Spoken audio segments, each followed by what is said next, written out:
жылдын аягына чейин ушул бюджеттеги жоготуулардын ордун толтуруу боюнча тез аранын ичинде bir konkrettүү сунушту бериңиздер. 7 айдан кийинки каланын коллегиялык жыйынына мэриянын тармактык жетекчилери жана муниципалдык аймактын башчылары аралыктан катышты.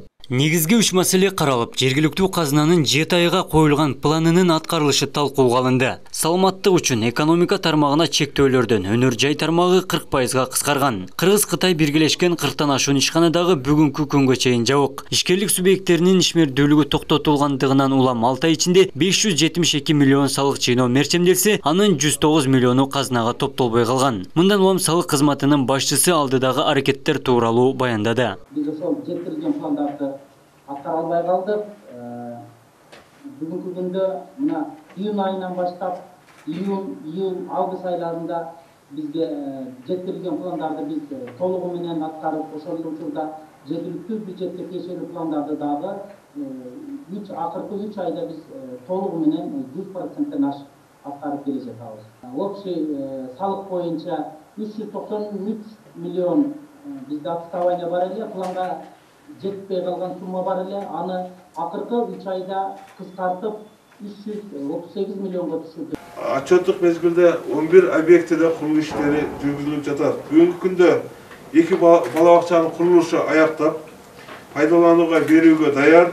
Ал эми 3 бала бакчанын курулуштары жүргүзүлүп жатат. Калк муктаждыгына жараша курулуп жаткан социалдык объектилердин жана ирие салуучу жайдын курулуштарына каражат жергиликтүү казынадан сарпталууда. Атайын иштелип чыккан антикризистик программанын алкагында курулуш үзгүлтүккө учурабашы коллегияда белгиленди. Эң ири долбоорлордо бизде Акбура дарыясын көртөндүрүү жана жашылдандыруу долбоору эсептелет.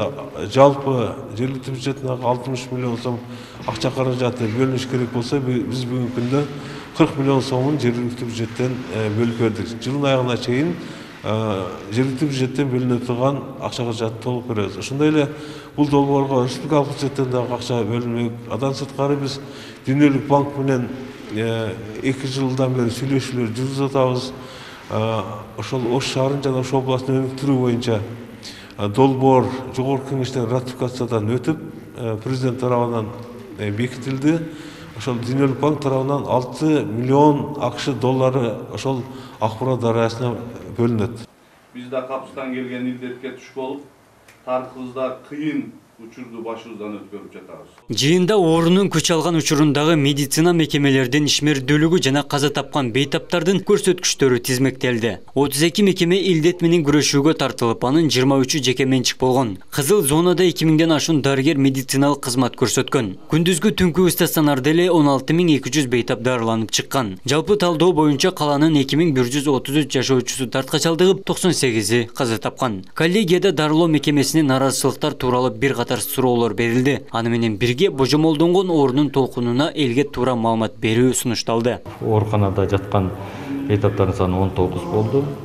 Анын ичинен 3-өө өтө оор абалда жатат. Ошол пневмония илдети менен жана башка башка оорулар дагы. Анын ичинде сахары бар, давлениясы бар, жүрөк оорусу барлар бар.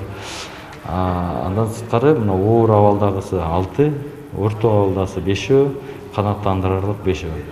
Буюрса, мына ошол ооруларыбыз бир аз жеңилдеп, жакшы болуп, айыгып, саны күндөн күнгө азайып баратат. Чакан курамдагы аралыктан өткөн коллегияда кадрдык өзгөрүүлөр тааныштырылды. Дарттын жугуу коркунучунан эл каттоо жана шаардык кеңешке болгон өнүктүк токтотулгандыгы эске салынды. Абдумалик Базарбаев, Элемон Акбаев, Ош ТВ. Өзгөчө сертификатка Ош шаарынан 3 окуучу жетишкендигин белгилөөгө болот.